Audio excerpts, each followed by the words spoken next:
chers amis, et comme la dernière fois, les chers amis de la Citadelle et les chers amis du corps de réaction rapide, merci une fois encore d'être venus, faire l'honneur de venir à la Citadelle et d'écouter notre conférencier.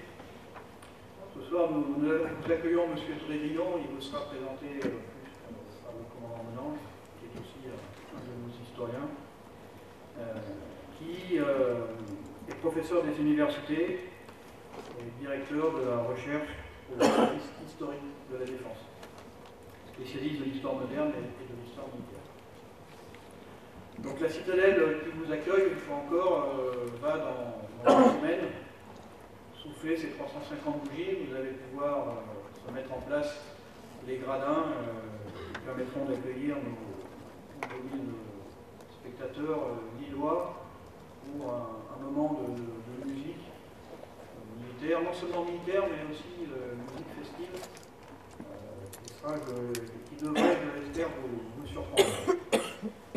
Je vous rappelle, parce que je ne vous l'avais pas dit jusqu'à présent, que volontairement, parce que nos alliés nous aident et nous donnent des musiques à titre gracieux, volontairement ce spectacle sera gratuit. Mais nous voulons profiter, pour ce soir, pour cette conférence, profiter de l'événement pour aider la cellule d'aide aux blessés de l'armée de terre, qui s'occupe non seulement des blessés, physiques ou psychiques, mais également des familles de ces blessés, et également, depuis peu, de tous les blessés et familles des blessés des attentats terroristes. Donc cette cellule a élargi son registre d'action et s'occupe de toutes les personnes qui sont touchées dans leur chair, soit dans les conflits, soit dans les attentats terroristes. Voilà, donc pendant le festival de musique militaire, nous rappellerons à nos hôtes que nous voulons rendre hommage à ces gens. Il reste des places pour le festival de musique militaire, donc si vous avez encore de la famille ou des amis qui ont envie de venir, n'hésitez pas. On a encore de place pour les accueillir. Alors, avant de donner la parole au commandant Menange, je voudrais remercier M. Drévillon. Monsieur Drévillon, merci d'avoir accepté d'être notre troisième conférencier, sans vouloir vous mettre une pression trop forte. Sachez que vous avez devant vous maintenant un public d'experts, puisqu'ils ont déjà assisté à deux conférences, la première prononcée par le général Mouilly et la seconde par M. Poncet, qui était présent dans la salle. Ils nous ont déjà parlé de Citadelle, ils ont un peu abordé le problème du siège, donc ce soir vous avez un public averti et le challenge est important pour vous, mais je sais que vous allez le relever avec brio. Et l'avantage, c'est que votre conférence s'inscrit sur la guerre de siège, économie de la violence, et on vient d'en parler, et finalement elle est très actuelle quand on voit les conflits modernes dans lesquels nos unités sont engagées. Je pense en particulier à la bataille de Mossoul, on a même parlé du siège de Mossoul, mais je ne veux pas déflorer ce sujet. Voilà, donc merci de compléter ce cycle de conférence en abordant ce phénomène de siège de Citadelle. Voilà, j'arrête là mon mot d'accueil et je vais demander au commandant Menange de vous présenter. Et merci encore d'être venu. Mon général, messieurs les officiers généraux, monsieur le professeur, cher Hervé Drévillon, mesdames et messieurs, ce fut à l'évidence pour soutenir un siège, des sièges que le roi Soleil ordonna à Vauban de hérisser son royaume avec ses octogones de briques et de mortiers, en ce majestueux grand siècle où jamais l'influence française ne fut plus haute dans le monde. De quoi ou de qui la France tira-t-elle cette hégémonie? De son exceptionnelle situation géographique, certes, de son peuplement de l'époque, supérieur à ses rivales en Europe, c'est un fait. De ses institutions politiques lui garantissant, autour de la monarchie absolue, l'ordre et la grandeur, assurément. Mais ce sont surtout l'action personnelle du souverain et celle de ses ministres qui bâtirent cet âge de puissance. En ce temps qui donna à la France une administration, des places fortes et pour les tenir une incomparable armée, armée française hiérarchisée et équipée par Louvois, encasernée par Vauban, qui servit de modèle à toutes les armées d'Europe. Le corps de réaction rapide France vous accueille ce soir, monsieur le professeur, en son quartier général de Lille. Vous prendrez la parole dans quelques minutes pour prononcer une conférence sur la garde-siège, troisième communication de ce semestre de commémoration du 350e anniversaire de la Citadelle. Avant vous, le général Mouly, puis monsieur Poncelet, nous ont instruit respectivement de la science et de l'étude des places fortes et des techniques d'édification et de préservation de ces édifices en foi séculaire. Cette succession de conférenciers aussi qualifiés, quoique venant d'horizons aussi différents, n'étonnera d'ailleurs que ceux qui méconnaissent les liens fructueux entre Clio et Athéna, entre l'histoire et l'art de la guerre. Car l'intervenant est cette fois un historien, à ce titre particulièrement fondé à adopter le point de vue de Sirius, afin de replacer la citadelle dans le système stratégique de son temps. Fondé sur un mode d'affrontement tout aussi violent, sinon plus meurtrier que le choc en race campagne, les batailles de siège recèlent en outre un ressort tragique qui ne peut échapper aux observateurs éclairés. Plutarque parlait déjà à ses contemporains des murailles à défendre et le sacrifice de Léonidas aux Thermopyles pour assurer la défense avancée de sa cité assiégée, et là pour nous rappeler l'antériorité de ce combat. C'est donc en dessinant à grands traits le décor de ce théâtre guerrier qui remonte à l'aube du monde, ce duel pour ainsi dire platonicien que se livre depuis l'Antiquité et sans doute avant, assiégeants et assiégés, dans cette mécanique de la lance et de la cuirasse que j'ai choisi de vous présenter à cet auditoire de passionnés, votre public de ce soir. Vous n'acquittez à Dakar, sur les côtes de l'Afrique occidentale, la guerre française, que découvrirent au XVIIIe siècle des botanistes explorant les territoires de Gorée, avant que les soldats de l'aventure coloniale ne les conquissent. Dakar, vivier de combattants héroïques, les tirailleurs sénégalais, mais aussi théâtre de guerre civile et de guerre de siège, entre France libre et État français en 1942. C'est en enfant de la décolonisation, porté par les souvenirs familiaux du Maroc et du Sénégal, que vous êtes très tôt spécialisé dans la trame de violence de l'histoire. Depuis vos premiers travaux sur les guerres de Vendée, jusqu'à vos récentes recherches en Sorbonne sur l'individu et la guerre, vous êtes devenu un des plus éminents spécialistes français d'histoire militaire, de l'Ancien Régime en particulier. Qu'on en juge plutôt. Auteur d'une thèse de doctorat obtenue dans cette très élitiste institution, qu'est l'École des hautes études en sciences sociales, fondée par Lucien Febvre, excusez du peu, vous êtes également titulaire d'une habilitation à diriger des recherches. Vous assumez aujourd'hui à la fois des responsabilités scientifiques, directoriales et éditoriales dans plusieurs institutions prestigieuses. Dans l'enseignement supérieur, tout d'abord.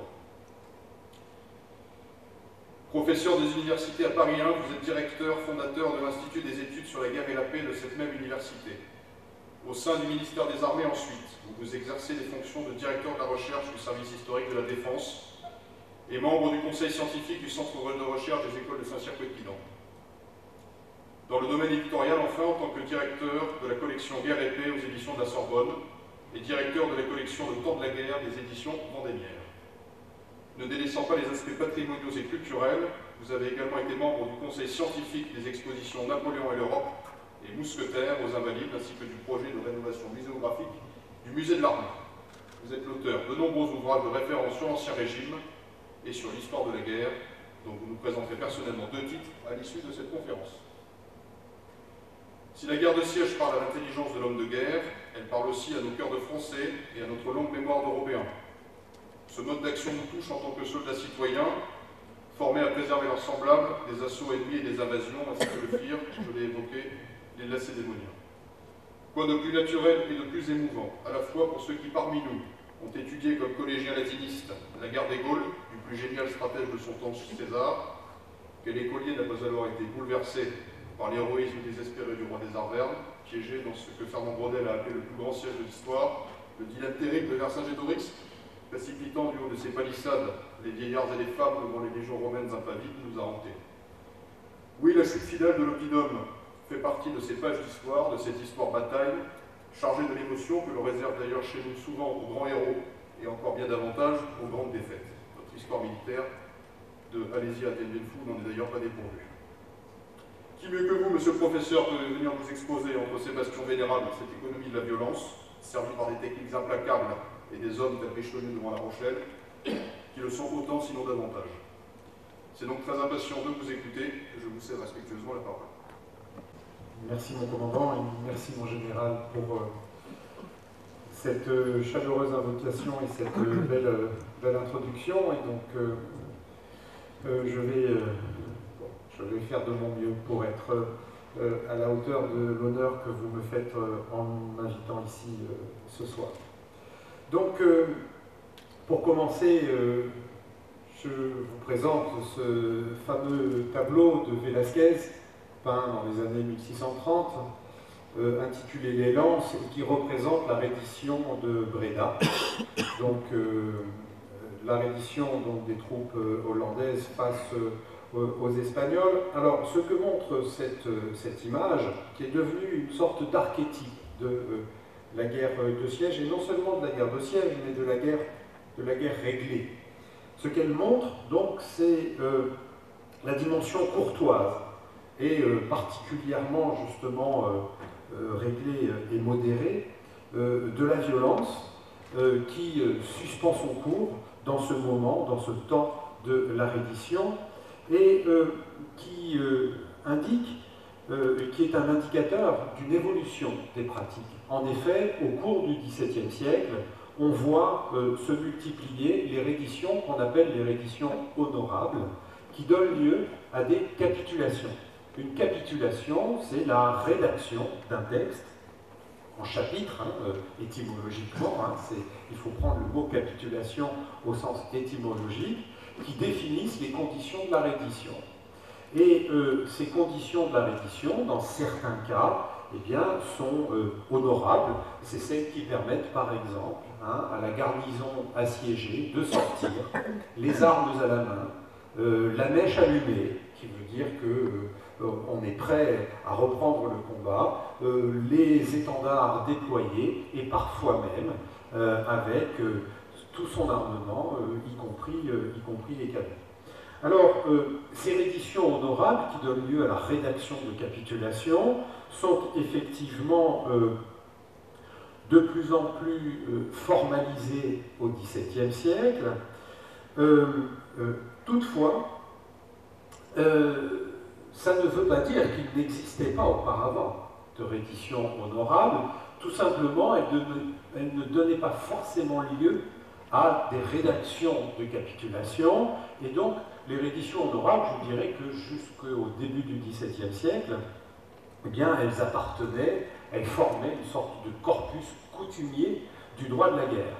À partir du milieu du siècle, donc là on est en 1627, eh bien, se forme un véritable, là cette fois, corpus qu'on pourrait qualifier de jurisprudentiel, d'une certaine façon. Cet ensemble de capitulations forme une sorte de jurisprudence du droit de la guerre. Pour autant, ça ne veut pas dire que tous les sièges se terminent comme ça. Un certain nombre de sièges se terminent de façon violente par une prise d'assaut, et quand une ville ou quand une place assiégée est prise d'assaut, eh bien, elle est à la merci de l'assiégeant, donc qui peut, sans entrer en infraction au droit de la guerre, piller la ville, voire massacrer la garnison. Ça n'est pas considéré comme une infraction dès lors que la ville est prise d'assaut. Donc, les prises d'assaut continuent après, bien sûr, la reddition de Breda, et avant même, de toute façon, la rédaction des capitulations, il y a, bien sûr, ça c'est le moment de la conclusion du siège, il y a, bien sûr, aussi des phases de violence qui peuvent être très intenses. En fait, la capitulation, même lorsqu'elle est très clémente, elle s'insère dans une économie globale de la violence qui peut intégrer, selon les circonstances et les enjeux du siège, des moments de brutalité extrême, tout autant que des moments de régulation très élaborée de la violence. En fait, le siège forme une économie, un système d'économie globale où la violence est gérée, y compris dans ces moments de déchaînement. C'est vrai sous l'Ancien Régime, nous allons le voir, mais c'est également vrai sous la Révolution française, où cette économie intègre désormais une dimension politique très forte. Car c'est une caractéristique de la guerre de siège, c'est qu'elle possède, par définition, une forte dimension politique, puisqu'elle inclut les populations civiles. Ainsi que les autorités civiles des villes assiégées. Et parfois, une reddition se négocie autant avec la garnison qu'avec les autorités municipales. Et c'est souvent un jeu à trois, d'ailleurs, qui se joue entre l'assiégeant, les autorités municipales et la garnison. Et ici à Lille, par exemple, en 1667, eh bien, ce jeu à trois a été très important. Et puis en 1792, là aussi, vous le verrez, c'est un jeu à la fois très militaire et très politique.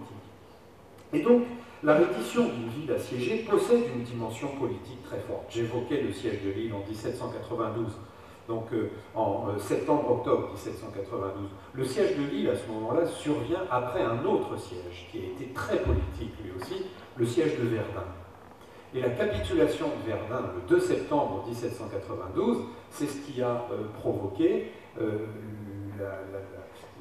la série des massacres qu'on appelle les massacres de septembre à Paris, puisque la nouvelle de la capitulation de Verdun a créé une sorte de psychose, de terreur dans toute la France, et ce qui a provoqué ce sursaut de violence, c'est que Verdun s'est rendu trop facilement au goût des contemporains, que la population de Verdun a même acclamé les troupes prussiennes qui sont entrées, et donc on le voit là, à ce moment-là, le siège prend une signification politique très forte. Et c'est dans ce contexte-là qu'à l'inverse, la résistance de Lille, eh bien, elle-même se dote d'une autre signification politique, et là où Verdun avait en quelque sorte été la honte de la patrie à ce moment-là, eh bien, Lille devient au contraire la fierté de la patrie. Et donc là, vous le voyez, sous la Révolution, eh bien, le siège, bien sûr, prend une dimension très politique. Eh bien, en fait,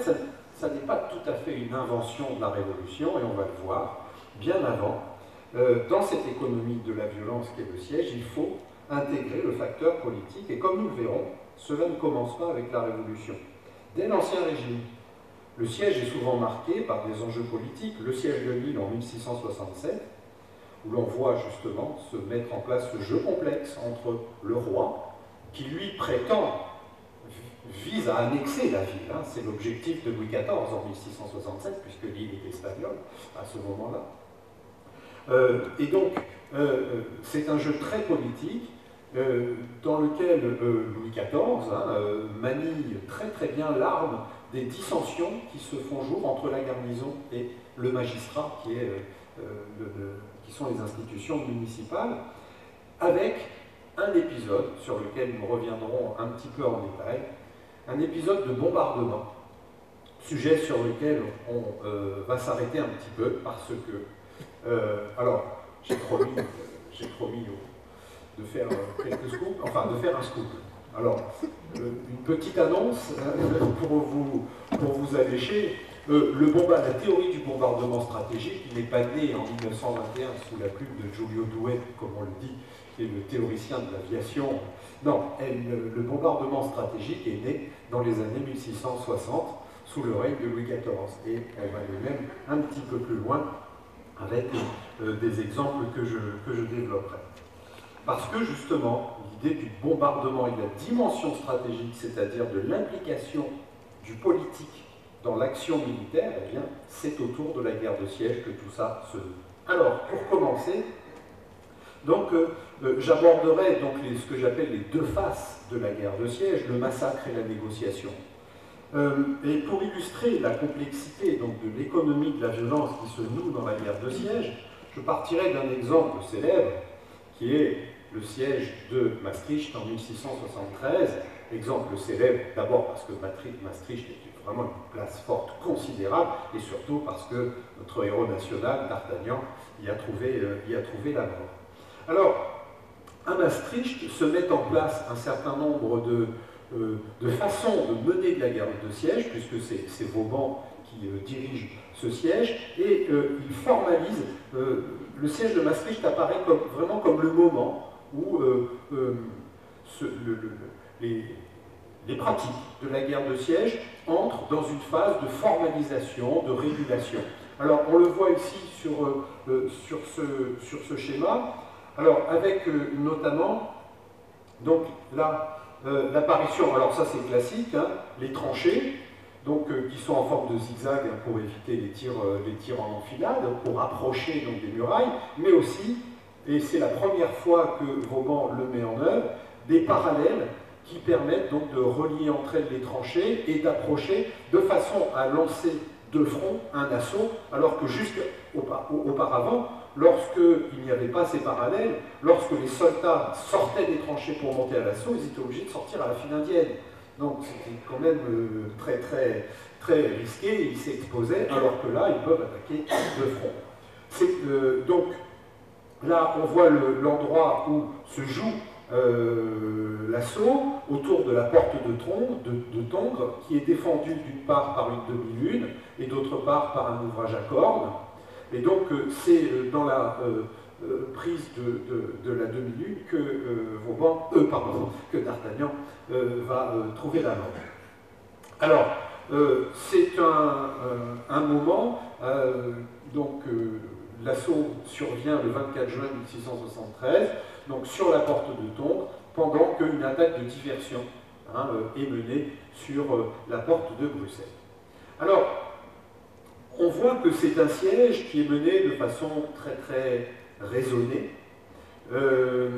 et Vauban, comme je le disais, il fait en quelque sorte la démonstration de son savoir-faire et de sa méthode. Pourtant, c'est un épisode d'une toute autre nature qui va défrayer la chronique et qui est justement l'épisode de la mort de D'Artagnan. D'Artagnan trouve la mort dans un moment, je dirais à la suite d'un certain nombre de contemporains, dans un élan de courage totalement inconsidéré, c'est-à-dire qu'il s'engage à découvert dans un espace qui est ouvert au feu ennemi, et il est fauché par une balle ennemie, et un certain nombre de contemporains, parmi lesquels d'ailleurs Vauban, trouvent que, alors, pardon pour cette gloire nationale, que D'Artagnan est mort bêtement.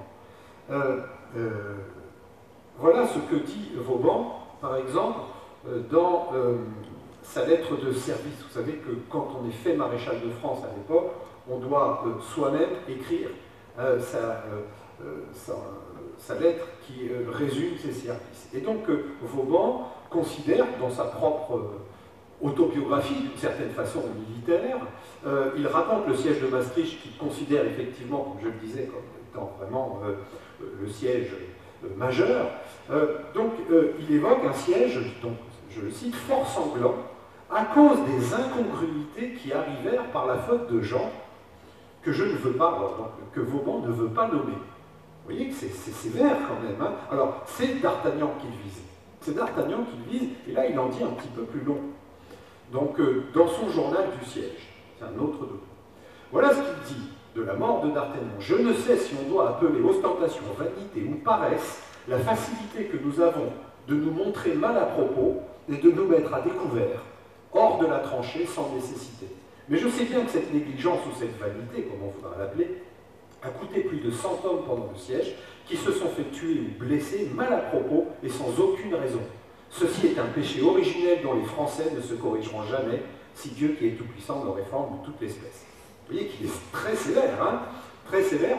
Un des mousquetaires de D'Artagnan, le comte Carré d'Avigny, qui a écrit ses mémoires, dit qu'au moment de la mort de D'Artagnan, je le cite, certains disaient que c'était une témérité de jeune homme. Donc vous voyez que ce moment-là est très intéressant en fait, parce qu'il pose la question de la tension dans le siège entre une économie globale où tout doit être réglé, tout doit être mesuré, et des moments de violence qui peuvent être des moments de violence débridés. Le jugement de Vauban montre donc qu'on n'est plus dans le registre traditionnel de la bravoure, hein, l'héroïsme, la témérité, etc., et qu'il y a désormais d'autres critères pour juger un fait d'armes. Les autres critères pour juger un fait d'armes, eh bien, c'est ce qu'on voit sur le plafond de la Galerie des Glaces à Versailles. Ça, c'est l'allégorie qui représente le siège de Maastricht. Et la légende qui figure, c'est celle-ci. Le roi prend Maastricht en 13 jours. Et voilà. Ce qui compte, c'est le en 13 jours. Puisque désormais, effectivement, le siège s'insère dans une économie de moyens. Ce qui fait la valeur d'un siège, ça n'est pas son issue. Parce que quand on met le siège, quand on fait le siège d'une place, on est à peu près sûr qu'elle va se rendre. Tout est une question de temps. Bon, il arrive parfois que des sièges échouent, soit parce que l'épidémie se met dans l'armée des assiégeants, soit parce qu'une armée de secours arrive, par exemple à Turin en 1706, mais c'est tout à fait exceptionnel. Une ville assiégée est une ville qui tombe à un moment ou à un autre. Mais toute la question est justement dans le « à un moment ou à un autre ». C'est là que se joue l'économie de moyens. C'est-à-dire qu'un siège vaut... l'évaluation d'un siège se fait à partir du rapport entre le coût et le bénéfice. Ce qu'il a coûté, alors en vie humaine, en matériel, en temps, et ce que rapporte d'un point de vue opératique, voire stratégique, la prise de la ville. C'est ça, c'est cette équation-là qui fait la valeur d'un siège. C'est ce qui fait, par exemple, que le maréchal de Boufflers, lorsqu'il défend Lille en 1708, eh bien, est accueilli à Versailles en héros, parce qu'il a défendu la ville longtemps. À l'inverse, des gouverneurs qui rendent la ville trop tôt peuvent être embastillés, voire exécutés. Et le critère, il est là. Hein, il n'est pas dans l'issue du siège, il est dans cette économie de moyens. Cette économie de moyens, elle régule ce que j'appelle le dilemme de la guerre de siège. C'est-à-dire que pour l'assiégeant comme pour l'assiégé, la question qui se pose, c'est donc de savoir, pour l'assiégé par exemple, jusqu'à quel point on résiste et à quel moment on va capituler. Pour l'assiégeant, est-ce qu'on cherche à prendre la ville d'assaut ou est-ce qu'on accepte une capitulation? Comme je vous le disais, lorsqu'une ville est assiégée, on sait qu'elle va tomber. Donc, dès lors, comment se fait-il que les assiégeants acceptent des capitulations? Parce que la capitulation précipite, accélère l'issue du siège. Or, précisément, tout l'enjeu est là. Et donc, le dilemme qui se pose aux uns et aux autres, j'ai essayé de le résumer de cette façon-là. Donc, lorsque l'assiégeant arrive, il fait une sommation, donc il somme l'assiégé, enfin, il n'est pas encore assiégé, il somme la garnison de se rendre. Si celle-ci refuse, donc à ce moment-là, le siège commence, et dès lors, une deuxième sommation peut être faite, et à l'issue de laquelle, soit le siège continue, soit, à ce moment-là, les assiégés peuvent capituler. Si donc le siège s'engage dans un siège à outrance, à ce moment-là, la ville, si elle est prise d'assaut, eh bien, pourrait être soumise au pillage et au massacre, comme je le disais. À l'inverse, si face à la première sommation, les assiégés décident de se rendre tout de suite, à ce moment-là, ils se rendent à discrétion. Se rendre à discrétion, ça veut donc dire qu'on se soumet à la volonté de l'adversaire. Ça fait partie, par exemple, de ce qu'on appelle la guerre chevaleresque. On peut massacrer des prisonniers dans une guerre chevaleresque. Lorsque un prisonnier se rend à discrétion, ça veut dire qu'il remet sa vie entre les mains de celui qui a gagné. Et celui qui a gagné, eh bien, peut disposer de la vie du prisonnier. Et donc, il n'est pas illicite, au regard de la guerre, dans ces critères du jus in bello, voire de la guerre chevaleresque, de massacrer des prisonniers. Une reddition à discrétion, ça veut dire ce que ça veut dire. C'est l'assiégeant qui décide. Alors, donc, hein, on retrouve aussi donc, cette alternative du pillage et du massacre. Et donc, entre les deux extrêmes, vous avez donc la possibilité de capituler, avec ou sans les honneurs, avec différentes modulations. Et donc là, il y a plusieurs gradations. Donc, on peut se rendre et à ce moment-là être fait prisonnier, être retenu en captivité. On peut se rendre et être libéré. à condition, c'est ce que j'appelle donc la liberté après la campagne ou la liberté après la guerre, on peut donc être libéré à condition de promettre de ne plus se battre contre l'assiégeant. C'est ce qui se passe par exemple au siège de Mayence en 1793, lorsque les Mayençais se rendent, les Français se rendent, et donc ne peuvent plus combattre contre les Autrichiens, et c'est pour ça qu'on retrouve les Mayençais en Vendée, parce qu'ils avaient fait le serment. Donc ça, ce sont des dispositions qui sont fréquentes.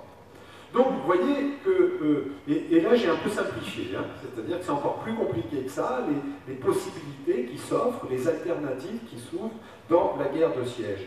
Et donc vous voyez que c'est une négociation où se mesure en permanence le coût et le bénéfice de telle ou telle action. C'est la raison pour laquelle donc, la guerre de siège est vraiment une économie de moyens et de la violence. Cette économie de moyens, elle ne se juge pas que à l'échelle tactique, à l'endroit du siège. Elle s'évalue aussi de façon globale. Vauban, vous voyez ici la ceinture de fer qu'il a construite, il conçoit un système global de défense. Vous connaissez la fameuse expression de Vauban, le précaré. Dans cette lettre qu'il écrit à Louvois en 1673, il conclut sa lettre en disant « Il faut que le roi puisse tenir son fait des deux mains ». C'est-à-dire que tenir son fait des deux mains, ça veut dire contrôler l'ensemble de son royaume. Et Vauban conçoit une citadelle toute seule, ça n'a pas de sens. Elle ne vaut que parce qu'elle fait partie d'un réseau. Et, même au-delà, ce réseau ne vaut qu'à l'échelle du royaume. Et donc, c'est aussi cela qui fait juger de cette économie de moyens, c'est vraiment une gestion globale de la guerre. C'est pour ça que j'ai l'habitude de dire que le système conçu par Vauban est un système qui est parfaitement cohérent avec la monarchie absolue. C'est une façon de mener la guerre qui est très centralisée, puisqu'il n'y a que le roi, finalement, qui maîtrise l'ensemble des enjeux. C'est le roi qui distribue les bons points parce que c'est lui qui a la perception des enjeux spécifiques à chaque siège. Par exemple, il y a des anecdotes qui montrent qu'un certain nombre de... c'est une anecdote qui est racontée par le chevalier de Quincy, qui est un capitaine dans les armées de Louis XIV. Il raconte qu'un certain monsieur de Saint-Cernin avait refusé de signer la capitulation, j'ai oublié de quelle ville. Il avait refusé de signer l'acte de capitulation parce qu'il trouvait que c'était humiliant.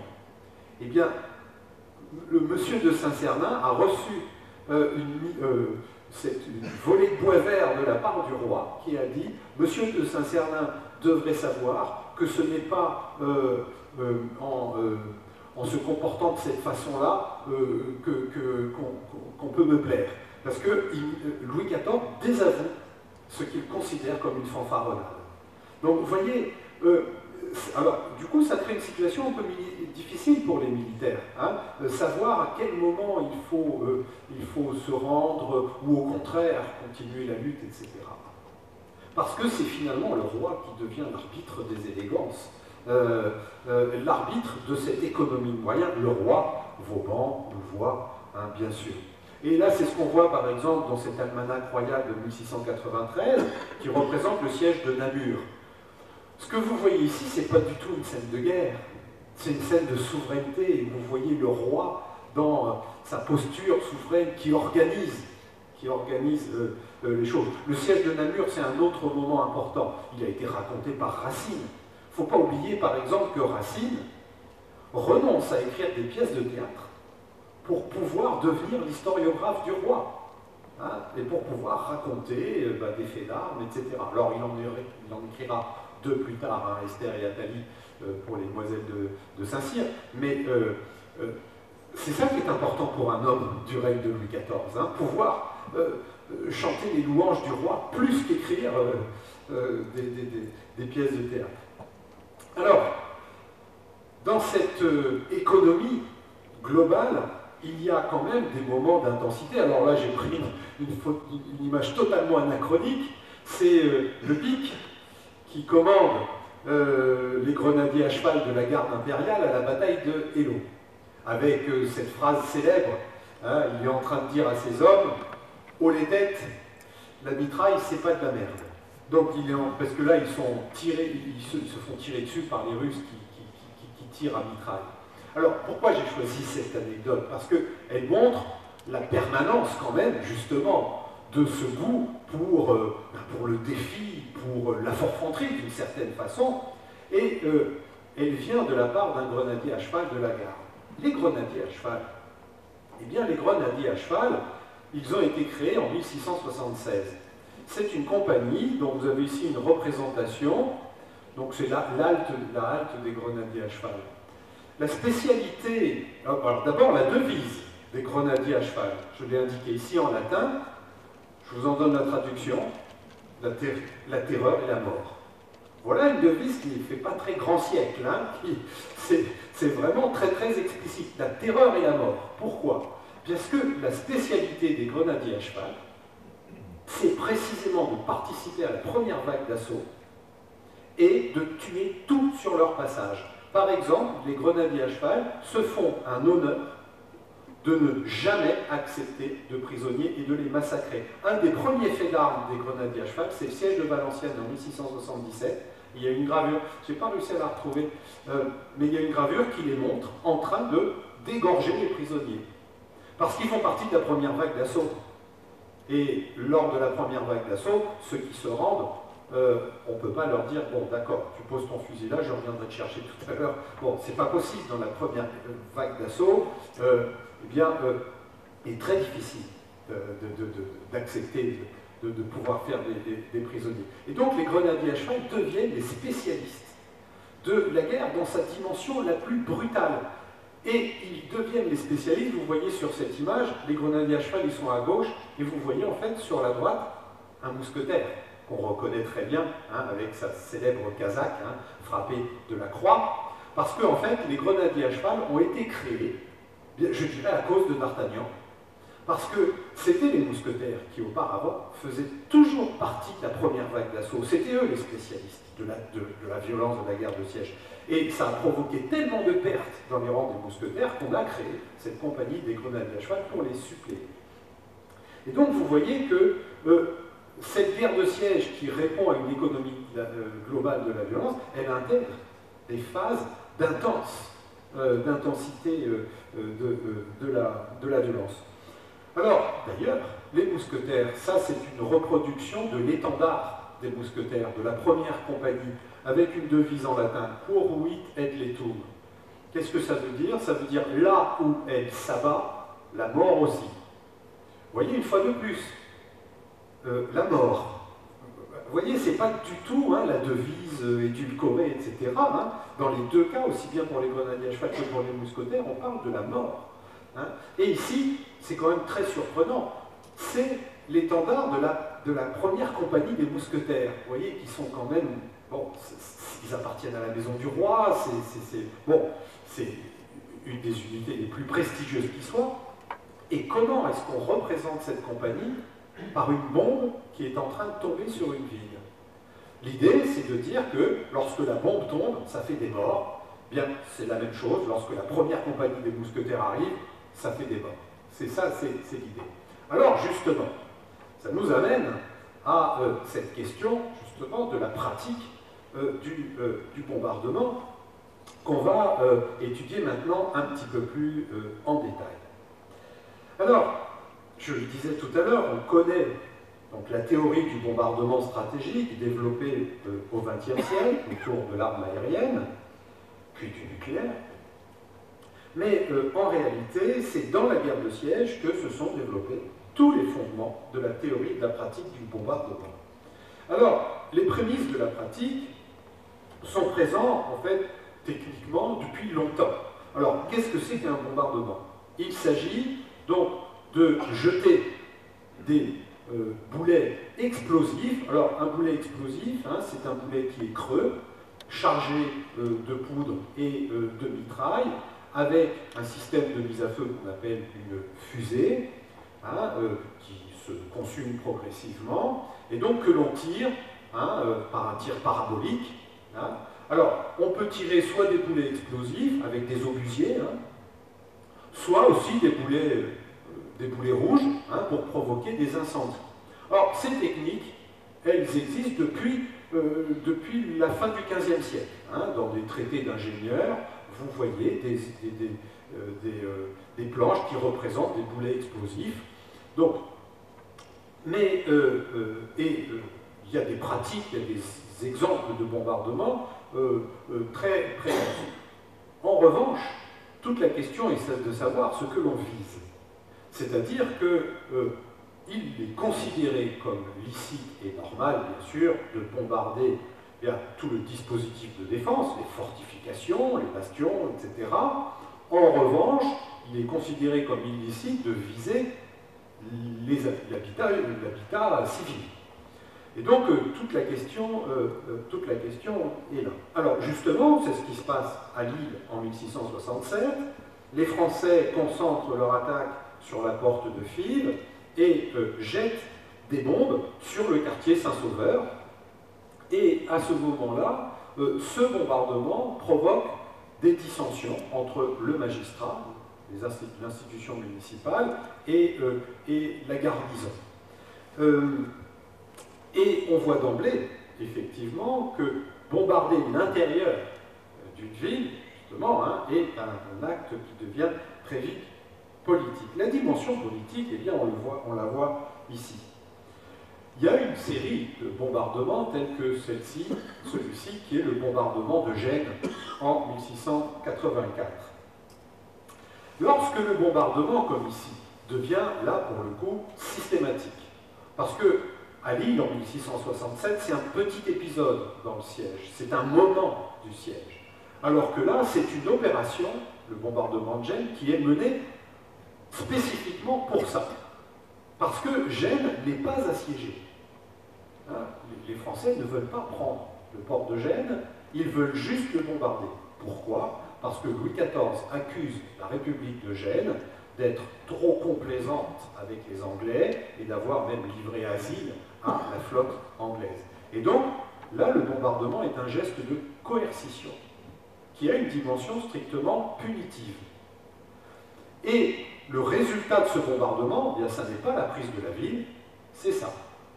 C'est l'humiliation politique de Gênes, dont le représentant vient s'humilier à Versailles, et ça donne lieu à ce tableau.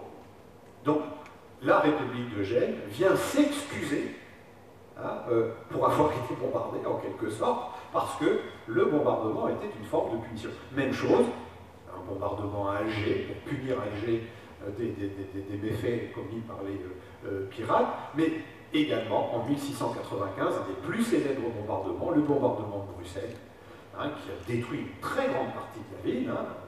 La ville qu'on connaît aujourd'hui est en grande partie due à la reconstruction qui a eu lieu dans la première décennie du XVIIIe siècle. Eh bien, là aussi, il ne s'agissait pas pour Louis XIV de prendre la ville, il s'agissait donc de la punir, de faire pression. Alors, donc lorsque le bombardement devient systématique, c'est-à-dire que lorsqu'on mène une opération militaire uniquement pour bombarder, c'est que l'on vise autre chose que le siège. C'est d'ailleurs ce que Furtière, dans son dictionnaire universel de 1690, écrit à l'article donc bombarder. Il dit « bombarder signifie jeter plusieurs bombes dans une place qu'on ne veut pas assiéger tout à fait ». Alors, le but, comme je le disais, est donc un but de coercition, qui intègre une dimension politique et diplomatique. Alors, les Anglais ne se privent pas, par exemple, de bombarder des ports français, Dunkerque est bombardé, Saint-Malo, Dieppe, etc., dans les années 1690. Là, c'est toujours pareil. Hein. Il s'agit donc là, par exemple, hein, de punir les corsaires français, les corsaires malouins, les corsaires dunkerquois, hein, qui gênent la navigation dans la Manche et dans la mer du Nord. Donc, je dirais que le bombardement est une forme de transgression assumée du droit de la guerre. Mais on va le voir, sa pratique va évoluer au XVIIIe siècle. En 1740, le dictionnaire militaire de Lachenay des Bois, qui est par ailleurs auteur d'un dictionnaire de la noblesse aussi, hein, que les généalogistes connaissent bien, définit le bombardement comme, je le cite, « action de jeter des bombes dans une place quand on veut ou la détruire ou en faciliter la prise ». Alors là, vous voyez la différence avec Furetière. Furetière disait en 1690, quand on ne veut pas l'assiéger tout à fait. Là, cette fois, le bombardement fait partie des techniques utilisées pour accélérer la prise d'une ville. Eh bien, ce glissement de sens par rapport à la définition de Furetière a été, par exemple, dénoncé par le chevalier de Folard, qui est un des grands théoriciens militaires du XVIIIe siècle, hein, un des grands partisans de la colonne. Folard s'est insurgé justement contre cette évolution de la définition du bombardement. Il s'insurge en particulier contre un ingénieur qui s'appelle Bélidor, parce que Bélidor avait écrit un traité justement sur les bombes, hein, sur les boulets explosifs, etc. Et Bélidor, dans son traité, il désigne Alger et Gênes comme des sièges. Folard écrit « Ces trois villes furent bombardées par mer et personne ne mit pied à terre. C'est donc improprement qu'il se sert, Bélidor, du mot siège lorsqu'il s'agit de bombardement, confondant l'un avec l'autre. » Donc Folard considère que, donc, lui, il reste fidèle à la définition de Furetière. Un bombardement, ça ne sert pas à assiéger une ville. Et donc, en quelque sorte, ce que Folard dénonce, c'est la banalisation des bombardements, et je dirais même la systématisation des bombardements dans les sièges. Et le moment, je dirais, où cette banalisation apparaît et fait scandale en Europe, c'est en 1747, lors du siège de Bergen-op-Zoom. Le siège de Bergen-op-Zoom par les armées donc, du roi de France donne lieu à deux épisodes qui ont beaucoup choqué les contemporains. Le premier, c'est celui que vous voyez ici, c'est la prise de la ville d'assaut. La ville a été prise d'assaut, il n'y a pas eu de capitulation. Et donc le pillage qui s'en est suivi. Mais également le bombardement de la ville, que vous voyez donc là représenté avec ses trajectoires paraboliques. Ça, c'est un code dans tous les arts graphiques du XVIIIe siècle. Hein. Le bombardement, c'est quand vous voyez comme ça des trajectoires paraboliques, hein, c'est pour suggérer le bombardement. C'est un code graphique qui s'est imposé. Et donc, Bergen-op-Zoom est un siège très, très, très violent, qui donne lieu donc à un bombardement et un assaut final. Comment expliquer ce moment? Nous sommes en pleine guerre des Lumières. Hein, nous sommes en 1747, 2 ans avant. Le comte d'Anterroche disait aux Anglais, messieurs les Anglais, tirez les premiers. Bon, ce qui est un épisode d'une incroyable brutalité. Hein, le résultat, c'est 689 Français tués ou blessés par une salve anglaise. Hein. Donc là, je pourrais faire aussi un exposé sur la bataille comme une économie de la violence. Hein. Donc, ne fantasmons pas trop sur la guerre de siège, la guerre des Lumières, la guerre en dentelle. Bon, mais il est vrai qu'il y a des normes au milieu du XVIIIe siècle, au milieu du siècle des Lumières, des normes effectivement qui bannissent ces violences extrêmes. Et pourtant, c'est au moment où ces normes existent et sont même formulées, par exemple dans le grand traité des mères de Vatel, hein, qui est le grand théoricien du droit des gens. Hein, en 1758, hein, il publie Le droit des gens, qui est une sorte de corpus hein, du droit de la guerre. Eh bien, donc, on est quand même à un moment, effectivement, où la dimension morale, le bannissement de la violence contre les civils, etc., atteint un sommet dans la philosophie des Lumières. Ça n'empêche pas ce genre de scénario. Pourquoi ? Eh bien parce que le siège de Bergen-op-Zoom répond à des circonstances particulières. C'est Lovendal qui commande l'armée française, qui fait le siège, mais sous les ordres de Maurice de Saxe. Or, Maurice de Saxe, initialement, était très opposé au siège de Berg-op-Zoom, et voilà ce qu'il écrit. Que Berg-op-Zoom peut se prendre, M. de Lovendal a suffisamment de quoi faire cette opération. Que nous y perdrons notre armée par le défaut de subsistance. Donc il dit que oui, on peut faire le siège, mais ça va nous coûter cher. Nous y perdrons notre armée par défaut de subsistance. Si nous le prenons, nous serons obligés d'y rester bien avant dans l'arrière-saison, parce que les réparations seront longues, ce qui entraînera la ruine de l'armée. Que si nous quittons cette position, nous abandonnons aux ennemis des substances immenses que nous commettons à une incursion en France. Donc, à nouveau, vous le voyez très bien, cette économie-là, c'est au nom de ce principe d'économie de moyens que Maurice de Sac juge de la pertinence, et en l'occurrence de l'impertinence du siège de Berg-op-Zoom. Il estime que ça serait y engager trop de moyens et que d'ailleurs ces moyens risquent de ne pas suffire. Nous perdrons notre armée par défaut de subsistance. Bon, malgré tout, Lovendal met le siège devant la ville et effectivement, il est dans une situation, il est très avancé. Berg-op-Zoom est très très loin des lignes françaises, et donc, eh bien, il est obligé d'accélérer le siège. Il est obligé de précipiter l'issue du siège parce qu'il ne peut pas. Il sait que, bien, il faudra qu'il fasse comme Vauban, qui a pris Maastricht en 13 jours, parce qu'il est trop loin de ses bases, et donc il doit précipiter l'issue. Et voilà comment il s'y prend pour précipiter l'issue. Il bombarde la ville et il la prend d'assaut. On est toujours, vous voyez, dans cette fameuse économie de moyens. Alors, donc le brutal scénario du siège s'explique donc par cette situation périlleuse qui oblige Lovendal à employer des moyens radicaux, donc pour rétablir, je dirais, la balance de l'économie de moyens en précipitant l'issue de l'opération.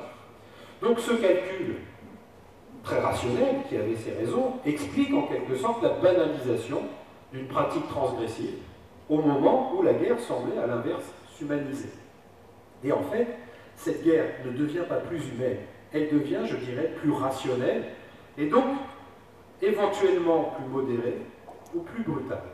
C'est-à-dire que, quand on lit les théoriciens militaires de l'époque, Guibert, etc., Joly-Mézeroy, le critère quand même qui domine devient effectivement le critère de la rationalité et surtout de l'efficacité. Et donc la violence, elle entre dans un calcul d'efficacité. Pourquoi les batailles du XVIIIe ne sont pas décisives?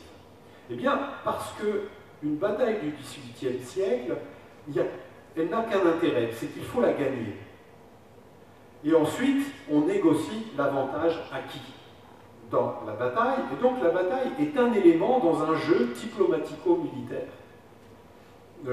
Alors, celui qui va changer tout ça, c'est Frédéric II, qui lui a besoin de gagner, non seulement gagner, pas gagner pour négocier, mais gagner pour anéantir. C'est pour ça que les batailles de Frédéric II, Zorndorf, Kunersdorf, etc., Torgau, etc., sont des batailles qui sont les plus sanglantes, bien plus sanglantes que les batailles de Napoléon, par exemple. Il n'y a que Borodino qui atteint les niveaux atteints. À Kunersdorf, on atteint 40% de pertes, les deux camps confondus. Morts et blessés. Ça, c'est des niveaux totalement inédits à l'époque et qu'on n'atteindra pas d'ailleurs dans les guerres suivantes. Donc, la violence fait partie d'un calcul, je dirais, rationnel. Et dans les batailles menées à Fontenoy ou ailleurs, etc., eh bien, on n'a pas besoin d'un grand déchaînement de violence, il faut juste rester maître du terrain et remporter la victoire sur le plan tactique sans anéantir l'ennemi, et c'est ensuite à un autre échelon stratégique dans la négociation diplomatico-militaire que se joue l'issue de la guerre. Ce n'est pas du tout le système napoléonien, vous voyez, Napoléon décide de l'issue stratégique sur le terrain. Voilà. Donc, eh bien, le siège entre dans cette économie de moyens, et donc il peut être, dans certaines circonstances, utile et rentable de déchaîner la violence, comme il peut être, dans certaines circonstances, utile et rentable de la modérer. Et le critère, ça n'est pas l'humanité, le critère, c'est l'efficacité. Et c'est dans cet ensemble-là que se repose la question du bombardement. Dans ces réflexions militaires et politiques, le marquis de Santa Cruz, qui est un théoricien militaire espagnol, dont les ouvrages sont publiés, traduits en français à partir de 1740, Santa Cruz écrit la chose suivante. Les princes devraient convenir entre eux d'abandonner l'usage des bombes et du moins de ne pas s'en servir contre les édifices civils, mais seulement contre le travail des coupures et les ouvrages attaqués, surtout lorsque la garnison est supérieure aux habitants, puisque ce n'est jamais le ravage que peut faire un bombardement qui porte les troupes à se rendre. Donc, Santa Cruz dit un bombardement, ça ne sert à rien, c'est pas efficace, ça n'a pas d'utilité. Eh bien, Guillaume Leblond, qui est un ingénieur français, un des auteurs, par exemple, de l'encyclopédie méthodique, en fait des volumes art militaire de l'encyclopédie méthodique, plus tard, répond à Santa Cruz dans un traité de l'attaque des places, le même titre que Vauban, en 1762. Et voilà ce qu'il écrit. Quand au contraire, les bourgeois peuvent en imposer aux troupes, la ruine de la ville peut les soulever et les engager à forcer la garnison à capituler. Il y a au moins dans cette circonstance une espèce de motif d'envelopper toute la ville dans le malheur de la guerre et de lui faire sentir aussi vivement qu'il est possible pour que les habitants cherchent à s'en délivrer. Guillaume Leblond dit « Quand la population civile est forte et en position de force et peut en imposer, je reprends son expression, à la garnison, là c'est utile de bombarder. Parce qu'à ce moment-là, bien, les bourgeois feront pression sur la garnison pour se rendre. » Et donc là, vous voyez comment effectivement se joue là une véritable économie des moyens dans lesquels la question politique désormais fait partie du jeu.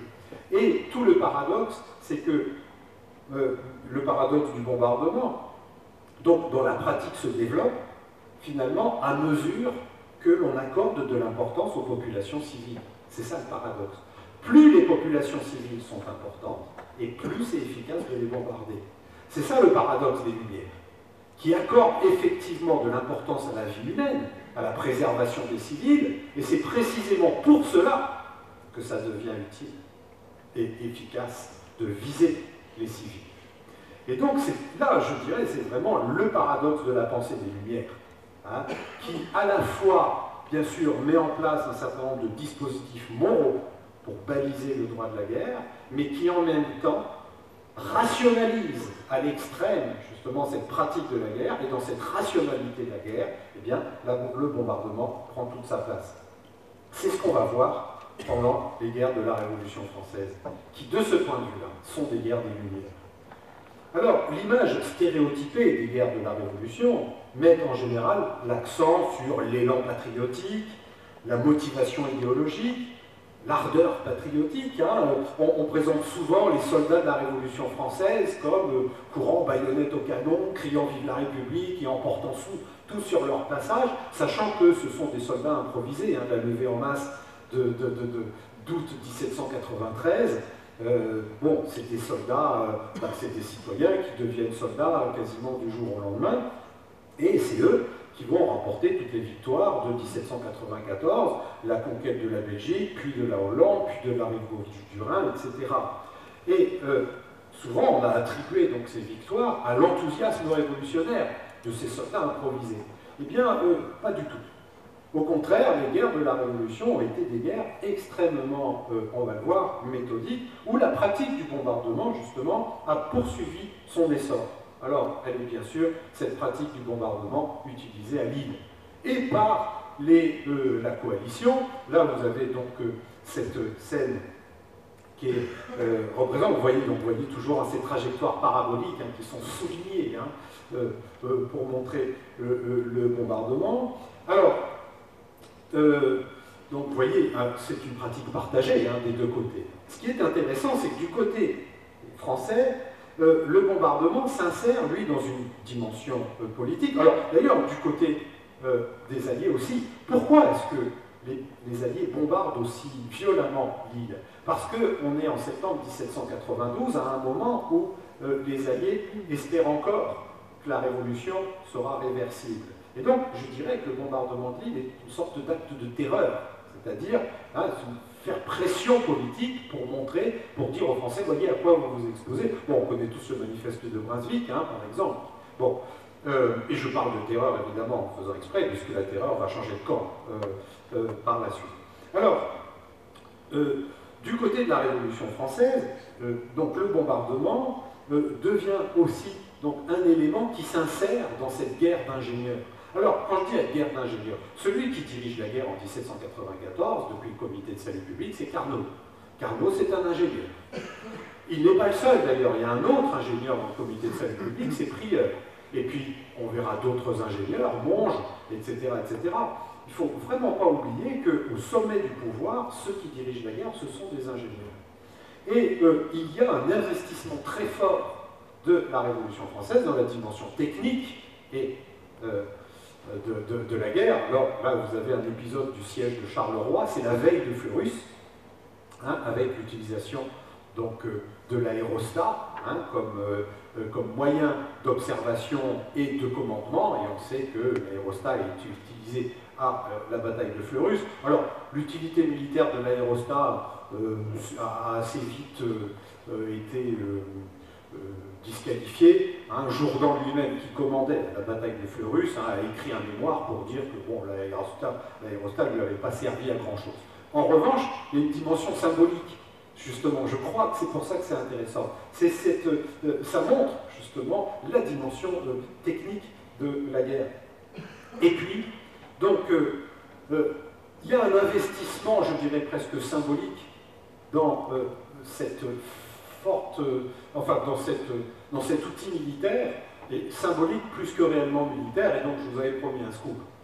Donc, bon, quand on vous demande de quand date le bombardement aérien, bon, vous dites de l'invention de l'aviation. Eh bien, vous pourrez sortir ce soir en disant, si on vous pose la question de quand date le bombardement aérien, vous pourrez répondre de 1797. C'est en 1797 qu'un ingénieur écrit au directoire ce message pour dire « J'ai inventé une arme nouvelle. On pourrait, à partir d'un aérostat, jeter des bombes sur une place. » Alors, le truc est un petit peu fantaisiste. Le schéma, alors bon, le schéma n'est pas terrible, c'est un petit peu griffonné. En fait, ce qu'il invente, c'est une chaîne d'aérostats. Une chaîne d'aérostats, alors qui serait tractée par des chevaux. Enfin bon, le truc n'est pas très réaliste, mais en tout cas, il invente le principe qui consiste à larguer des bombes depuis des airs, et on est en 1797. Par la suite, surviendront, alors ça c'est conservé au service historique de la Défense, surviendront d'autres projets un peu plus élaborés. Là, vous avez un mémoire de 1804 qui est un projet pour créer un aérostat qui lancerait du liquide inflammable.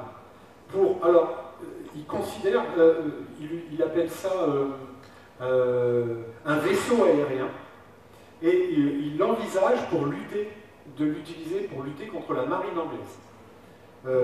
Bon, en tout cas, bon, vous voyez qu'il y a ce fort investissement, au moins théorique, sur la dimension technique, parce que je crois effectivement que la Révolution française investit beaucoup et compte beaucoup sur cette dimension technique. Il faut savoir que la campagne de 1794, eh bien, c'est quand même la campagne au cours duquel va être mis en place le système divisionnaire, et de façon très élaborée, avec même la constitution d'état-major divisionnaire, etc., avec un système général d'opération, comme le dit Carnot, qui est une gestion extrêmement assez rigoureuse des mouvements de troupes. Et donc, la campagne de 1791, c'est une guerre de siège, parce que finalement, Fleurus, c'est une bataille... le taux de perte de la bataille de Fleurus, c'est 5%. Les Autrichiens, à Fleurus, perdent 2% de leur effectif, et les Français, 7%. 2% de morts et de blessés du côté autrichien. Et c'est une bataille décisive. Pourquoi? C'est parce qu'en fait, le vrai but de Fleurus, c'était Charleroi. Et que Charleroi est tombé la veille. Et qu'en perdant Charleroi, eh bien, les Autrichiens ont perdu toute possibilité de contrôler le pays. Et donc, ils ont perdu toute leur base logistique. Et c'est ça, c'est la maîtrise des bases logistiques, c'est la maîtrise du réseau de fortification qui permet, en fait, aux Français d'inventer un système de guerre qui utilise les places fortes comme des bases d'opération. Et du coup, les places fortes ne deviennent plus l'emblème de la guerre de siège, guerre immobile par excellence, mais au contraire, deviennent le support d'une guerre mobile. Et précisément, pourquoi le système français marche mieux que le système autrichien qu'il y avait en face, dans les pays autrichiens, c'est que les Autrichiens, ils concevaient leur système de défense comme un cordon. Les Français concevaient leur système de défense comme un réseau. Or, le réseau permet beaucoup plus de mobilité, alors que le cordon, une fois qu'il est franchi, voilà. Et donc, Carnot, on a baptisé l'organisateur de la victoire, exploite en fait. Carnot, en 1784, il avait rédigé un éloge de Vauban, qui avait été primé par l'Académie de Dijon. Et ce qui est tout à fait saisissant, c'est qu'en 1784, Carnot, dans son éloge de Vauban, explique comment, à partir du système de Vauban, on peut inventer un nouveau système de guerre mobile. Tout le plan de 1794, il est déjà dénoncé par Carnot en 1784. Et j'aurais tendance à dire que bien, le triomphe de Vauban, c'est 1780. Alors, Vauban avait déjà triomphé dans les guerres de Louis XIV, mais son triomphe posthume, véritable, eh bien, c'est à ce moment-là qu'il se joue. Alors, pour terminer, dans cette équation reste toujours, donc, je le disais, donc la dimension politique. Revenons à cette image des guerres de la Révolution.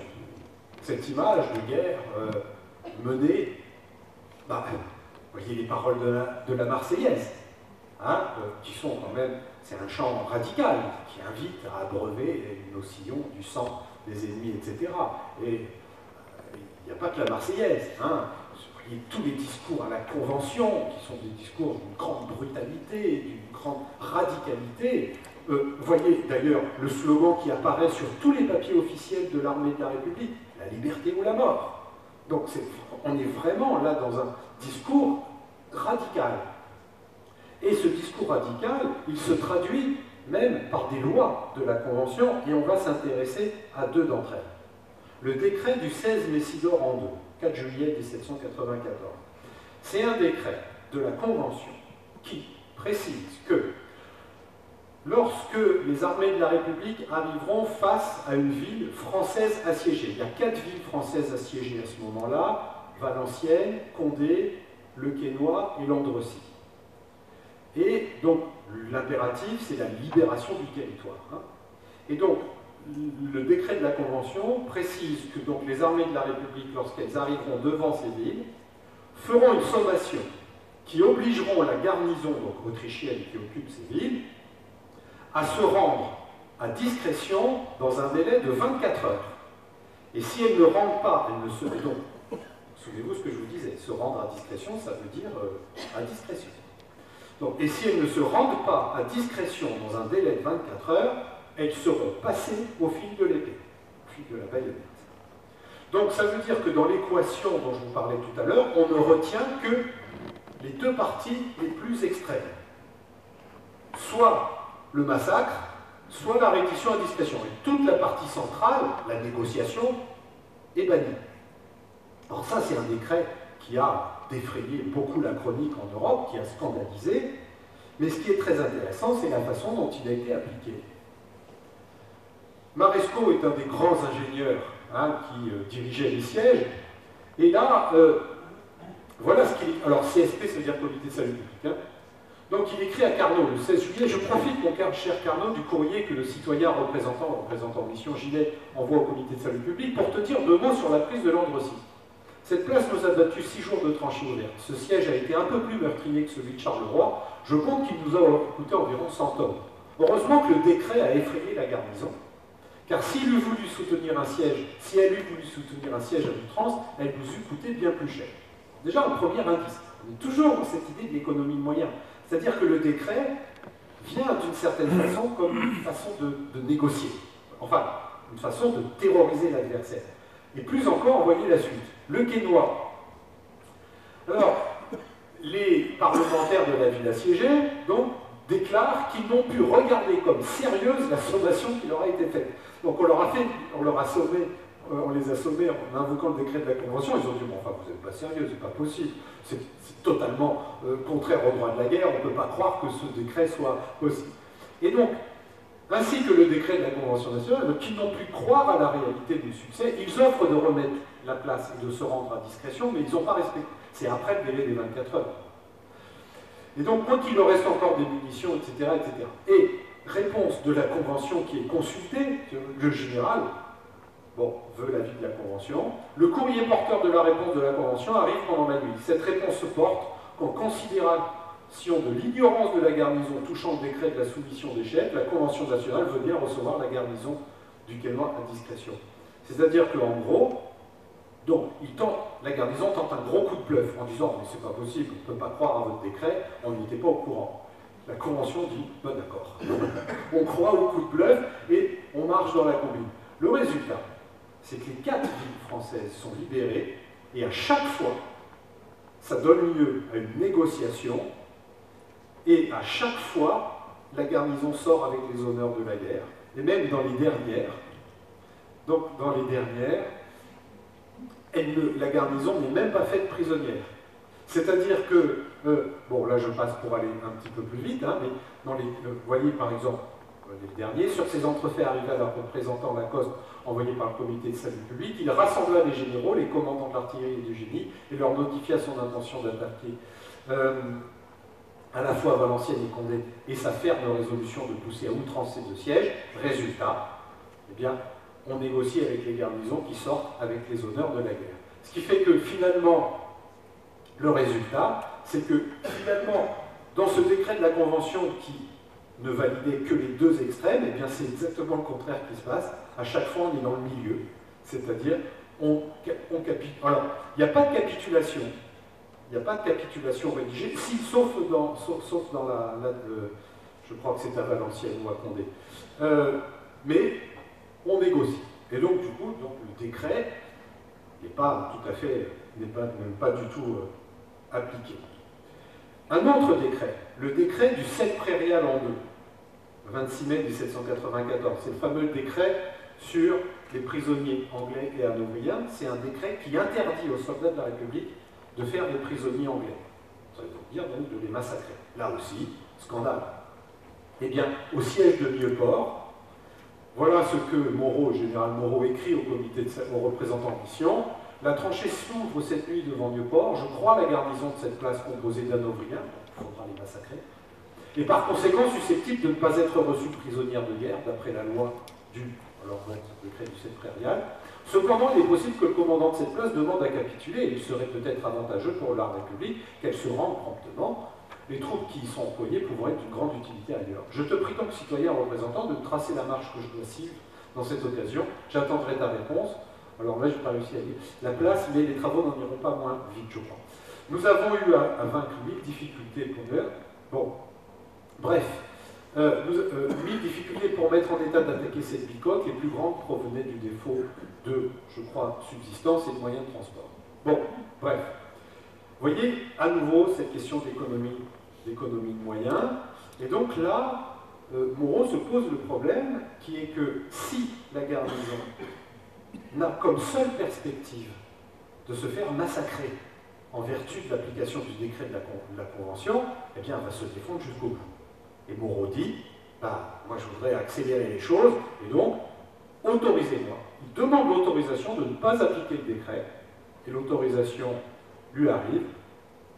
Donc c'est par la raison que cette place arrête tout le cours de nos opérations que s'il faut la prendre d'assaut, nous ne sommes pas en état de la prendre avec les moyens que nous y avons, etc., etc. Nous avons en conséquence autorisé le général Moreau à offrir capitulation au bout de quelques jours.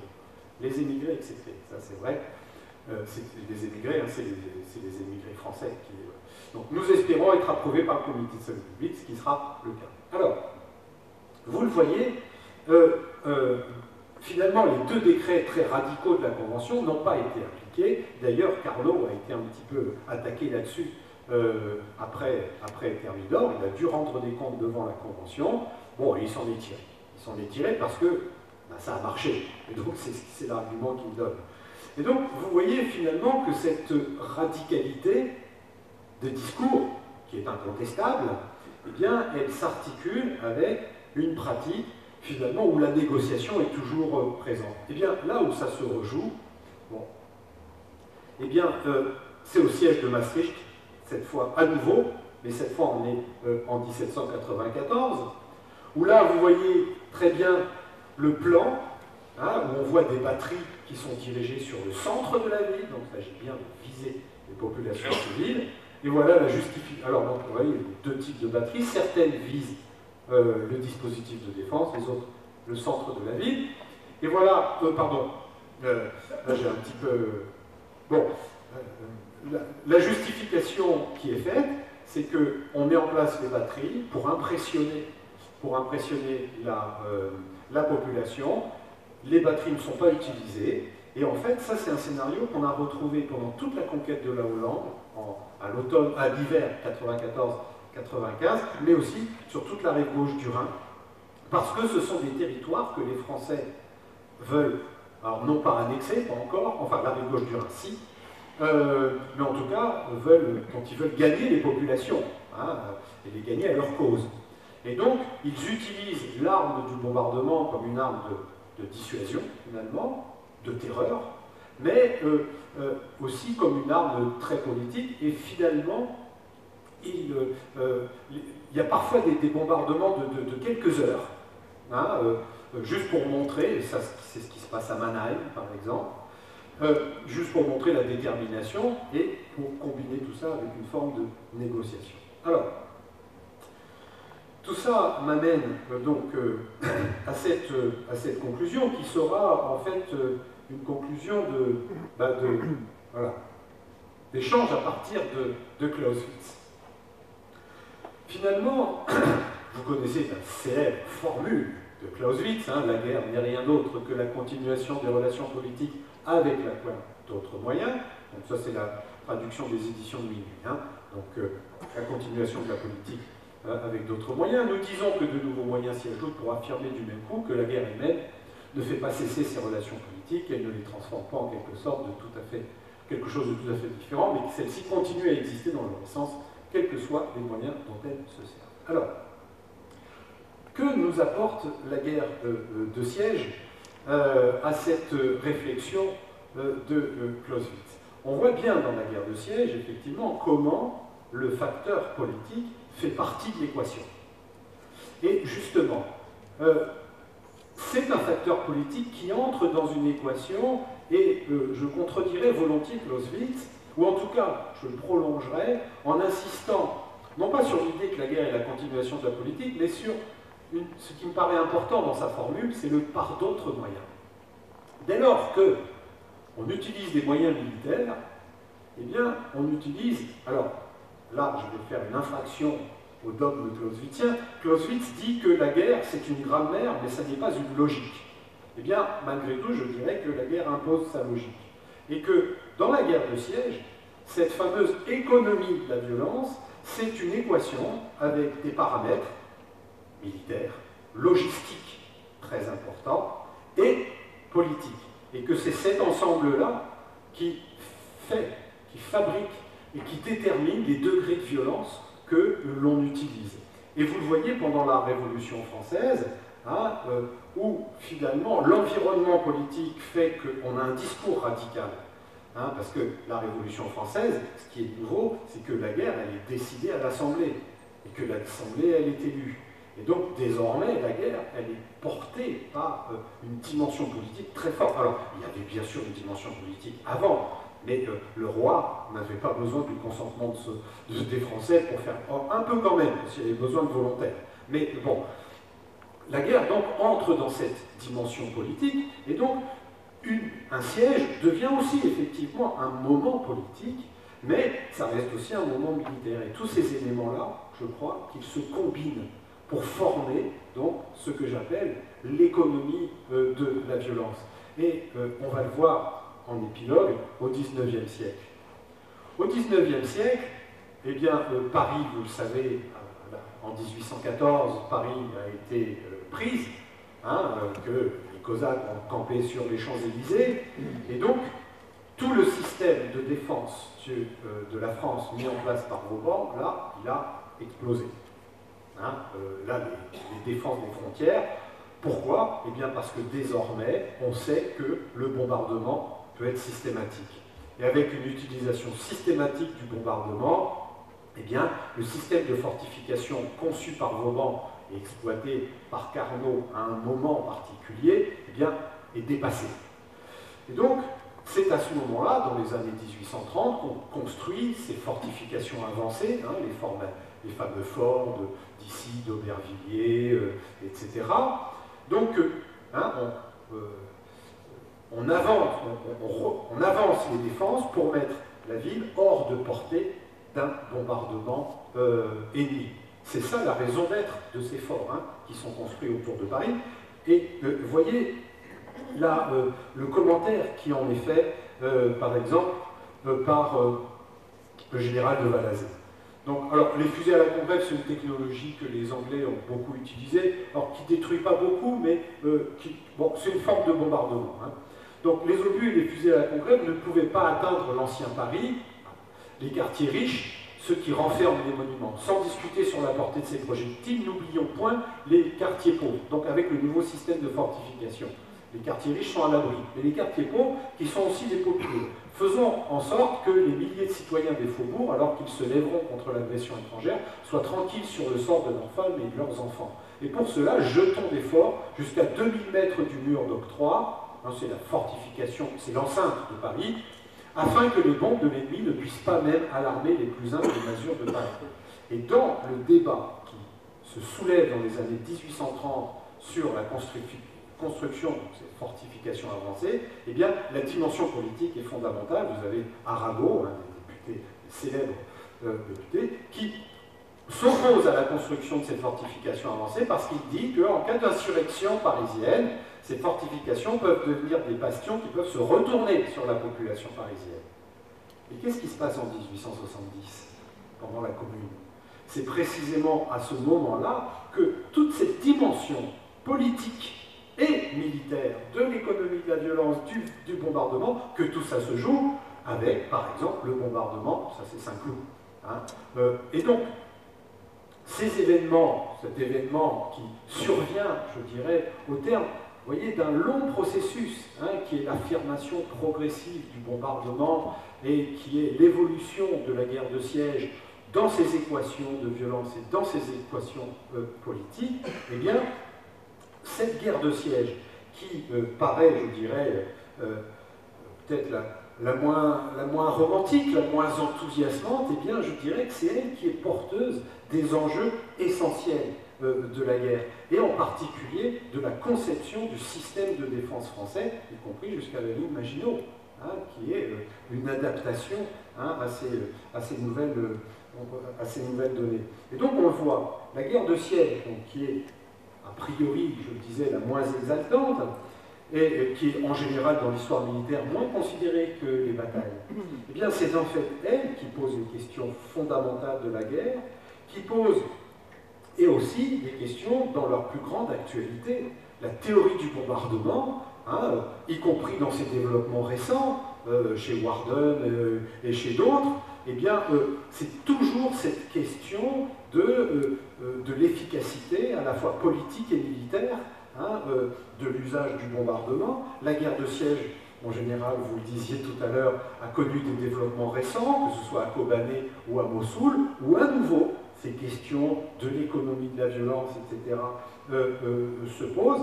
Et puis, là j'irai même encore plus loin, cette économie de la violence qui pose toutes les problématiques en termes d'économie de moyens, de rapport coût-bénéfice, etc., elle est aussi fondatrice d'un concept fondamental dans l'histoire militaire de la France, y compris dans ses développements récents, qui est le concept de dissuasion. Qu'est-ce que c'est qu'une fortification? C'est une dissuasion, c'est forcer l'adversaire à mettre en œuvre des moyens disproportionnés. Enfin, en tout cas, Vauban, c'est comme ça qu'il conçoit son système. C'est faire en sorte qu'aucun adversaire n'ait les moyens suffisant ou pour faire tomber l'ensemble du système, de fortification.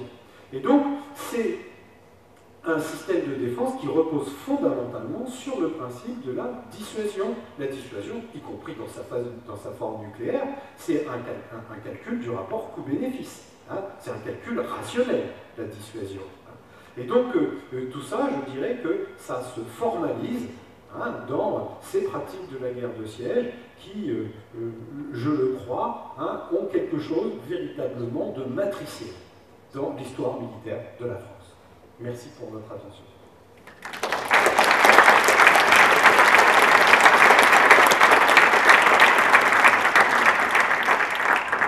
Monsieur le professeur, vous avez parlé des deux sièges de Lille qui nous touchent plus particulièrement. Donc le premier est celui d'un bombardement du quartier populaire de Saint-Sauveur, qui est plus près de la ligne d'assiégeant. Est-ce vraiment machiavélique ou est-ce le hasard qu'on a attaqué précisément le quartier Saint-Sauveur? Est-ce que les textes en parlent? C'est ma première question.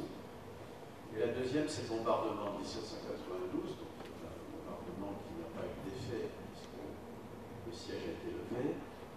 On dit que c'est à cause du rapport des armées de secours et du rapport insuffisant des armées alliées. Est-ce bien cela la raison de l'arrêt du bombardement?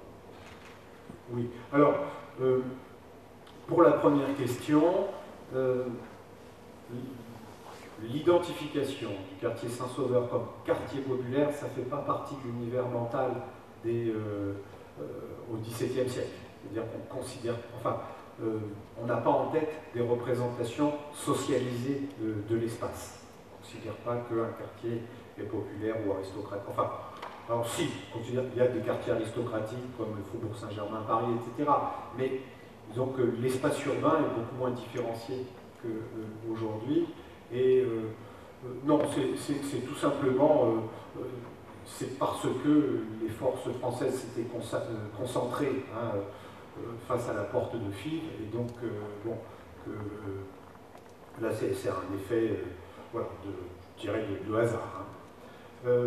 Alors ensuite, oui, tout à fait d'accord pour le siège de 1792, la faillite des Alliés en 1792, donc après Valmy, c'est une faillite logistique. C'est une faillite logistique. Qu'est-ce qui fait le sud? Bon, on sait que Valmy, ça a été une canonnade, c'est pas une bataille sur le plan tactique, il ne se passe pas grand-chose à Valmy. En revanche, les conséquences sur le plan opératique sont majeures. Pourquoi? Parce que Brunswick, justement, après avoir pris Longwy puis Verdun, s'enfonce très vite dans l'intérieur du pays. Il vise Paris, justement pour faire pression politiquement.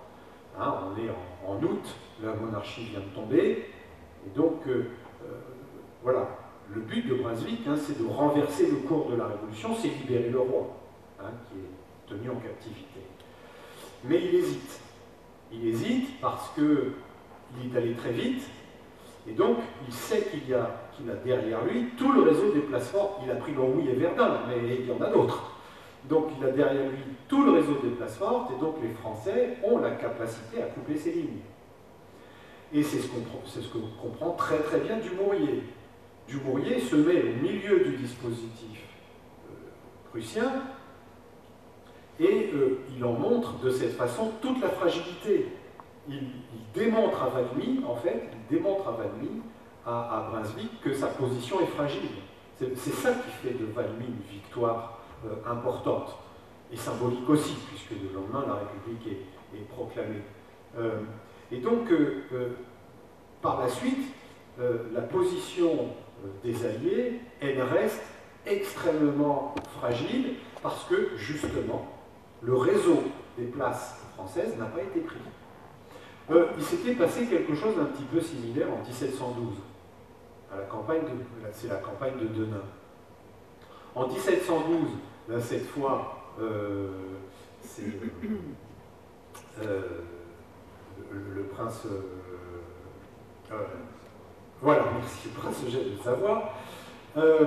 Il il remporte une série de succès, il prend les villes les unes après les autres, il arrive même au bout de course jusqu'à Landrecies, mais il a laissé derrière lui Valenciennes, par exemple, hein, parce qu'il espérait tout simplement couper les lignes d'approvisionnement de Valenciennes. Bref, Eugène pense qu'une fois que Landrecies sera tombé, il pourra s'engager vers Paris. D'ailleurs, la route qui va de Marchiennes, qui est le magasin principal, jusqu'à Landrecies, il l'appelle le chemin de Paris. Donc son intention, c'est comme Brunswick. C'est-à-dire, une fois que le dernier obstacle est tombé, marcher sur Paris. Sauf que, eh bien, il se passe à Denain ce qui se passera après à Valmy, c'est que les Français attaquent le cœur du dispositif, coupent les lignes d'approvisionnement, et du coup, Eugène se retrouve pris finalement dans la nasse. Il est pris au cœur du réseau des fortifications françaises, et finalement, en 1792, il se passe un petit peu la même chose, c'est-à-dire que les Alliés n'ont pas constitué des bases logistiques suffisamment solides parce que, en gros, le réseau des places françaises est resté à peu près intact. Et donc, vous voyez, à nouveau, on retrouve ces enjeux logistiques qui sont très importants.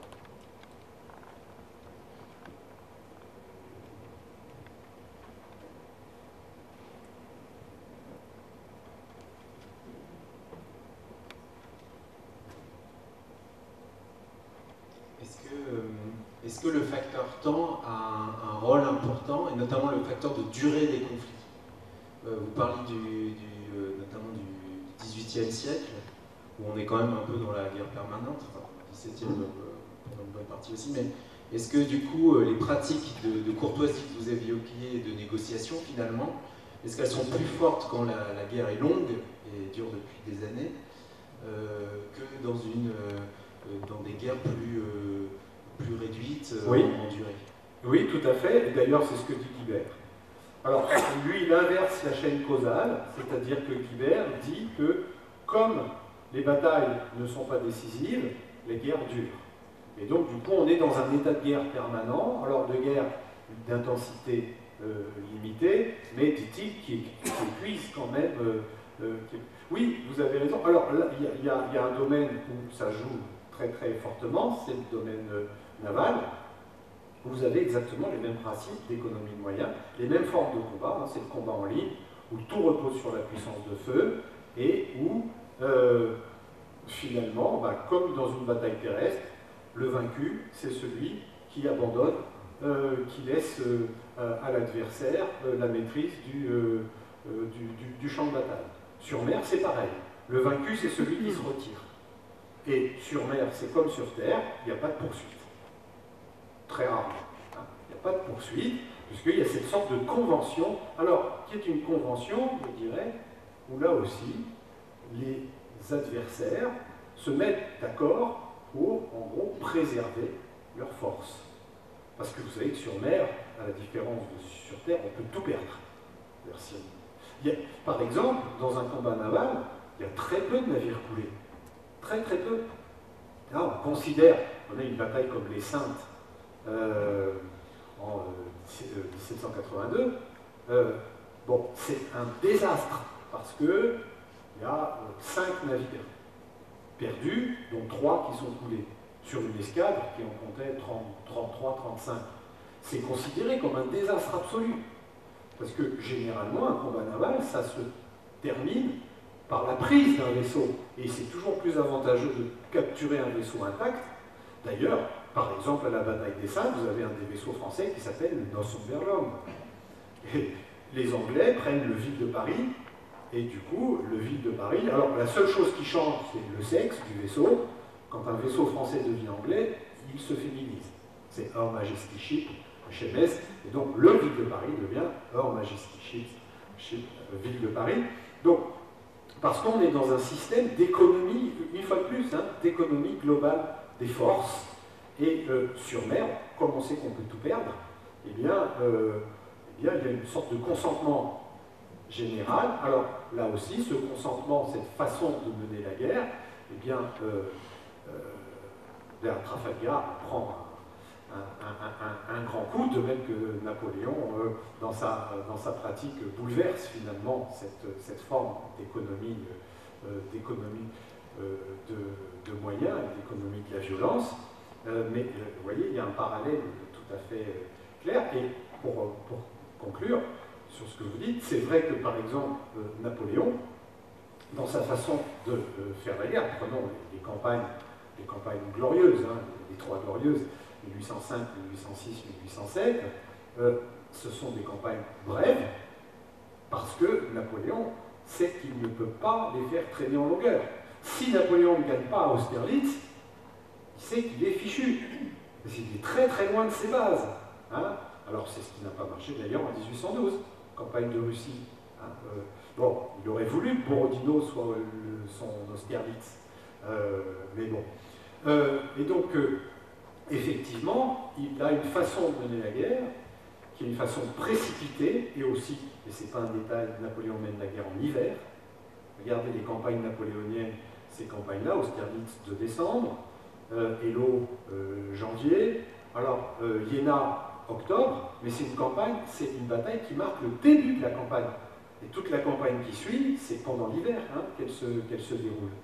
Et donc, précisément, c'est un énorme risque hein, qu'il prend, un énorme risque logistique, parce qu'en hiver, on ne peut pas vivre sur le pays, etc. Hein, c'est un énorme risque, et donc il est obligé de précipiter la décision. Et donc, ça va tout à fait dans le sens de ce que vous dites, effectivement. Hein, cette économie globale, elle intègre la dimension de la durée, qui est fondamentale. Réunion, pardon, merci infiniment pour cette conférence. Alors, nous avons commencé quasiment avec Vauban et on a terminé avec le siège de Mossoul. Et finalement, ça illustre bien ce qu'est le CRR aujourd'hui. Installé dans une citadelle de 450 ans d'histoire construite par Vauban et réfléchissant sur des problématiques de combat moderne dans lequel on va trouver la notion de masse. Parce qu'aujourd'hui, nos armées modernes, nos armées occidentales, à l'exception de notre grand frère américain, n'a plus la masse pour combattre. D'où cette notion de multinationalité. Aujourd'hui, on ne bombarde plus les Anglais, mais on bombarde avec les Anglais. On ne bombarde plus Bruxelles, mais on travaille avec nos amis belges. Et on réfléchit, et l'OTAN en particulier, sur la problématique du combat au sein des populations. C'est une vraie problématique, en particulier lorsqu'on combat sur les feux de la rampe, les rampes médiatiques. Voilà, donc finalement, c'était vraiment la conférence qui permettait de clore ce cycle de 3 conférences. J'espère que nos officiers ont pu s'enrichir de toutes vos références. Merci infiniment et je vais vous remettre symboliquement un modeste présent du CRR avec la Porte Royale en première ligne sur ce cendrier. À l'époque déjà, on le dit, Louis XIV faisait de la communication stratégique pour impressionner la ville de Lille qui pouvait éventuellement être une ville rebelle. Aujourd'hui, c'est plus le cas. Nous travaillons en véritable symbiose avec la mairie de Lille et nous en sommes ravis. Merci infiniment et je vous propose d'applaudir encore une dernière fois.